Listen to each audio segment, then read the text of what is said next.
on this computer screen share so the people on Zoom watching at home can see. Right. So again, if you're not feeling well, just feel free to let me know so I know to boot up a Zoom session. Okay, so if you hadn't noticed, I went through and made sure that we had due dates for all the remaining assignments. So if you feel ambitious, you can pretty much get done with this course pretty early if you want to, and knock everything out. Nothing's stopping you. I won't feel upset or offended or anything.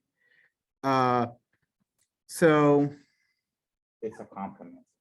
Students wants to get done because the assignments, it means they're fun. So tree operate. So we've got the tree assignment. So you've got, and they're pretty spread out. If you haven't started working on the tree index yet, you've got plenty of time to get that done. Then the following thing is the Cheaters Hangman, which is probably our largest assignment for the semester. I'll start covering that next week, I think, or I might start covering it whenever there seems to be at least, at least more than I would say 3 or 4 people working on it. So then what we've got over here is, I need to adjust the points, the sorting algorithm, the password cracking, and the graph setup problems. So a couple things to note from sorting algorithm for the last 3 assignments, the sorting algorithms, the graph setup, and the password cracking, those all can be done in different languages. This needs to be fixed to 100 points. It was just that over the summer I didn't have time to run that assignment, so that's why it got zeroed out. So, and I couldn't disable it because one student had submitted it because they were working ahead. So, but anyway, but this should be 100 points. So the sorting algorithm assignment is 100 points. Notice that this graph setup is 50 points. And this one's 100 points. The graphs, this one is actually very, very easy homework. It specifically is all about, yes, where you're going to be implementing depth first search and breadth first search in a graph, which isn't that hard. You can look up the algorithm. The main point of that one is so that you can get used to using an external library, because that's what you're going to need to do. Because I'm not providing you with a graph library. You're not implementing a graph library unless you really want to. The main thing is that I want you to get practice with, okay, I've got this external library that has this thing that I want to use that's useful for my project. How do I do that? So in Java, that's by you include a jar file in your project, and I've got 3 YouTube videos about that. One for NetBeans, one for IntelliJ, one for Eclipse. So no matter what you're using, you can do that. If you're not using a project-based thing and you're using something like Vim or Nano, you just simply include it where you would normally put your other files. You put it where you would put your Java files. But for IDEs, they have to be told, oh, you actually want this to be something that I'm going to look at. The IDEs actually do make the import process very easy for that. And that's just to set up for our actual program, which is a problem from Project Euler. This one is, I'm a big fan of this website, and I like this particular problem because it's a graph problem dressed up as a security assignment, specifically a let's break a password kind of assignment. So that makes it kind of fun. But again, you can do this in any language you want. If you're using Python, and I'll mention this again, you'll want to use something called Network X, which is a great graph library. Ooh, we do actually have 4 other people on Zoom. I only saw 2 when they joined, but yeah, okay. So there are a number of people on Zoom. Great. We were commenting earlier that the classes, not just this class, but other classes were shrinking. So the password cracking, again, if you're doing it in Python, you'll want to use Network X. If you're doing it in Java, you'll want to use something called Jung. Now, this one is going to be you're about to hear something you're never going to hear a professor saying code, you should do for an assignment, which is you should go look up the code for sorting algorithms and totally copy paste them into your program. You should totally go on the internet, find the code for these sorting algorithms and copy paste them into your program, because that's not what the assignment is. The assignment is partially to implement them, but it's also to modify them so that you can you have to understand them well enough so that you can modify them to keep track of how many comparisons and how many exchanges each of these sorting algorithms do. What you're going to be doing is running quote unquote simulations on the sorting algorithms to find out their performance. Because time isn't a useful measure of performance, believe it or not, because your computer and your computer and your computer and my computer all have different measures of time. And plus there's random fluctuations, especially at the low end of things that can make like, oh, why did the 100 items take longer to do than 10 items? Because your computer was scheduling stuff and there's so little work that just went by really quickly.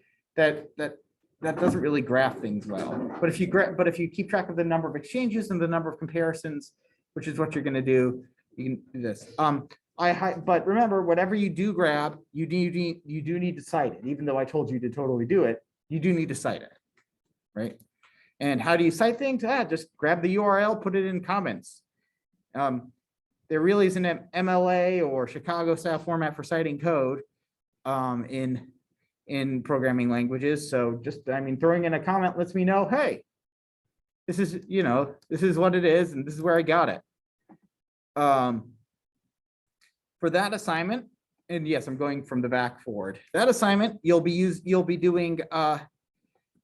be implementing insertion sort, quick sort, and then your choice of one of these other algorithms that you choose. Shell sort, which is not based off of shells, but named after a guy called Shell. Merge sort, which is done by merging. We've kind of had exposure to that. Heap sort, and Tim sort, which again is named after a guy. But this one has got extra credit because it is a combination between insertion sort and merge sort. It is also the not so much state of the art, but like it is the implemented algorithm that is used for sorting a lot of things. The variant of quicksort is used. Java uses a variant of quicksort and Tim sort based on what you're sorting. It depends on what you're sorting. So, and that depends on whether the sort needs to be stable or not. And we will learn more about what that means. But you'll want to modify this. I'll probably modify this to give some more details about how I want the data to be presented, because I want you to do multiple runs, and in the past I haven't been clear about that. Finally, Cheaters Hangman. If you've done 1068, you've done this assignment, yes, but now we're going to do it, but with dictionaries. Does the term word families mean anything to you? So was that covered in Professor Fiore's assignment? Nope. Then we are going to be doing it with basically with how we're actually going to intelligently cheat. And so this one is, again, I'll go over it probably starting when there's like a bunch of students who start to work on it. But essentially what you'll want to do is give yourself enough room to dodge out of users' guesses. It's going to be a very efficient algorithm and very quick because it's using hash maps, which magically run in constant time. You are allowed to work with another person. You don't have to, but this one you can demo together. You can work with someone else and demo together, and both of you demoing together, I'll just simply give you both the score, right? If that makes sense. It makes sense, right? As opposed to you having to additionally just demo one at a time. So that one you can work in a group. The second exam, let's see. So that will not be, so the second exam will not be next week. It'll be the week after. So it'll be on November 5th. Okay. Second exam will be November 5th. It will be on trees and hash maps. Stacks and queues will only really make a theoretical appearance in the sense that there will be a thing. I will go ahead and post this assignment. You'll probably want to have Cheaters Hangman done before, but I wanted to give you also the extra time to do it. So everyone, let's go ahead and set it to November 5th, available from November 5th, and your lab starts at 9 o'clock, right? Yeah, that glorious 9 a.m. start time, right? And then And then save. I And, think it ends 10:50 there. oh yeah, you're right, totally. 10:50. Do 10:50. Save and publish. There we go. So there, it should now be, so now it is on Canvas. If for some reason you need to take it early, like you've got something coming up and you know, oh, I can't take it that day and I need an alternate date, just let me know so I can arrange to proctor you, which just involves me staring at your screen and making sure you don't go to websites that you're not supposed to go to. The same restrictions apply. Open Note, Open Book, open anything you can reach from Canvas, essentially. Yes. So just to clarify, I said it's going to focus on trees and hash maps, and then the other stuff like heaps. Heaps as well, yes. Like, Tree- is it focusing on that, or is it kind of like? Heaps are trees, you'll be programmed, there will be a question about how do trees, there'll be a question, there will not be a heap programming question, there will be a heap conceptual question. God, I watched the videos already, so I remember you kind of saying. Yeah, the practice exam is a good, if you've seen the video about the practice exam, which I'll be sending out, that's a good representation of it. How about recursion? Trees are, recursion is mixed in with the With trees. Okay. If you can do it without recursion, go for it. But recursion can turn these problems into very short answers. Yeah. That's kind of the reason I like recursion. It makes these very short, whereas if you've got a bunch of if you've got a while statement, you got to remember where you got to break out. Whereas with recursion, you're making a local decision, so you're checking all those things, all those conditions that would be an endpoint before we actually do the logic, and that allows us to just stop. We don't have to worry about those kind of conditions anymore when we're trying to make the recursive choice. It's just kind of an organizational thing. That being said, I don't think there are very, very few problems where recursion can't be solved, where you can't use where you have to use recursion. I think there's like one or two weird math things that you can only do with recursion, or at least I've heard, but I actually am seriously skeptical of that because recursion involves a stack, so you should just technically be able to do a bunch of stacks. In fact, considering that a computer program is nothing more than, since a computer in theory is just simply two stacks welded together, seriously it is. A computer is just two stacks. Then it's mathematically equivalent to two stacks. Yeah, you should be able to do it with just stacks if you really need to. But again, like recursion has this elegance to it. That being said, there are like some things like programming for rovers and stuff where they specifically say we are not going to use recursion here because we can't afford a accidental stack overflow, because we can't get somebody out to Mars to repair the rover if it decides to stack overflow. Very strong controls on those kind of things.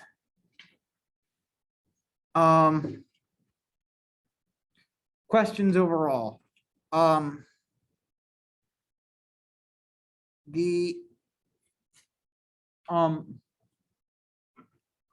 There are additional data structures that I just feel like with time we don't have necessarily to go over it, like self-balancing trees. That's chapter 9 in your textbook. There's also like some additional like sorting. There's other less known, less covered sorting, data structures like skip lists, which are weird. But the entire point is that we've got the basics of these things down, and that and you've got basically the goal is basically if you see a problem, if you know what data structure to apply it, if that doesn't solve the problem, you're most of the way there. And it helps a whole lot. So questions before we go on. With regards to the final exam itself, typically I do a few days of lecture before the final exam, specifically reviewing the final. The way I review the final exam is that I look for for other institutions, finals or practice finals, and then I go over them.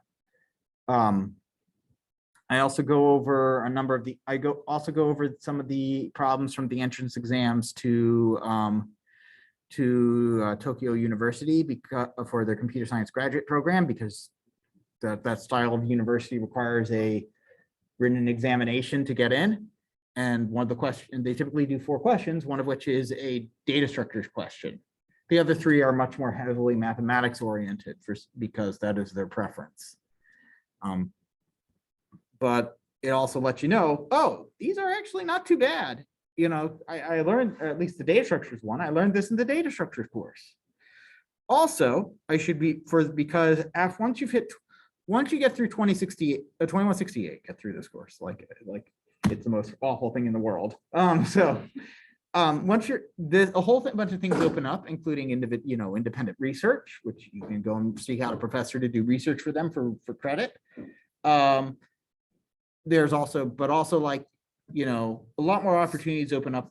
This is at the point where basically if you're considering an internship after this course, you're probably prepared for internships and the like. For those of you who want to do that, you'll notice, like, if you picked up the book Cracking the Coding Interview, you'll see that has a lot of data structures and algorithms kind of stuff. It's a lot of data structure stuff. So one website I'm a big fan of is Pramp. Because at least when I was trying it a couple of years ago, which is short for Practice Makes Perfect, and it's a peer-to-peer mock interview service. So basically what it allows you to do is that you choose times where you're available in hour blocks. It matches you with somebody else who wants to do an interview, and you both basically interview each other. You're given a problem by Pramp and the answer to give and you give the question to the other, and you interview the other person, and basically you try to lead them to the answer and push them in the right direction so that they can solve it. And then they'll do the same for you, right? They'll give you a problem. So you get a half an hour, the other person gets a half an hour. Okay. It's free, and it gives you practice problems, and practice interviews, which, would at least help with the jitters for the first time you go through, which I find really helps. So I find it to be a bit more useful than other services because you're actually interacting with another human being. And yes. Is it over like video call? Yes, it's over a video call. It's integrated into web browser. What I've done a lot of times what will happen is that if you do a bunch of these, you'll often get the same problem to give to another person. This is for 2 reasons. One, because there's only a limited pool of questions, so that you don't miss out on too many, but also so that you can get better at understanding the intricacies of that specific interview question, because they can be that. So still had my old password here. So like here, a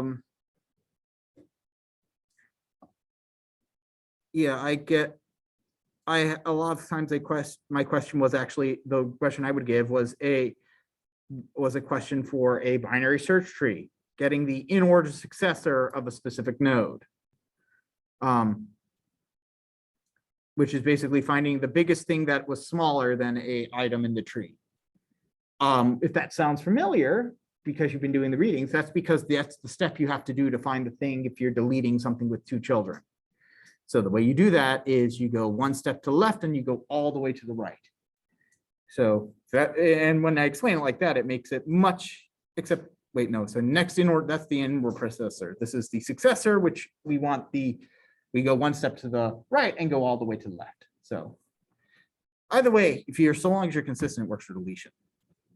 Yes. I have a question about interview questions in general. Mm-hmm. Do they usually use the pre-built data structures, or do they usually expect you to build data structures by yourself like you do in the video? Depends, but if you're building a data structure, it would generally be the problem there with the amount of time it takes, that would generally be the focus of the question itself. Okay, Generally they assume that you've got a data structure. So here they would give you, hey, here's my node, right? Here's the Java class. Here I have a node. Notice the lack of generics. And then they've got a insert algorithm that's already written and so I've got everything all ready to go by this for an interview question in the language of my choice. And then if there isn't a data structure already built in. And Java does not have a built-in binary search tree in the same way that it does for linked lists. This is what if you want something though that is a tree, you'll see that when we get to maps, we'll be using, there's two ways to implement a map, which is hash map or tree map. And the tree map uses a binary search tree. And that's guaranteed log n operations and allows you to maintain the order of things. Whereas using, again, that I cover that in the maps. All right. Other questions? Cool. So with that, I am able to take questions and demos. Any questions from the people in Zoom? So are there no quizzes or assignments or heaps? It's just the videos? Yes, they're just the videos, simply because the tree has just simply from my previous experience with the class, the tree and the Cheaters Hangman have been enough. Mhm. And then you've got the exam as well. So with all those things going on, plus this is generally when the second batch of midterms for other classes go on, I try to keep cognizant of the fact that I'm not the only class. So there is that. Thank you.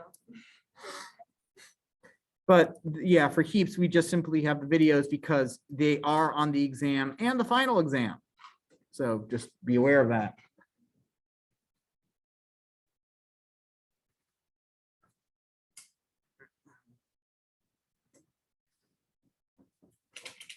The other reason is with Cheater Hangmans, it's easy to program yourself into a corner, and need to just throw everything out or throw out the particular thing you're working on to start again. Especially if you did not understand what was going on, and then suddenly you do understand what was going on. All right, so I'll go ahead and stop recording. If people need to demo,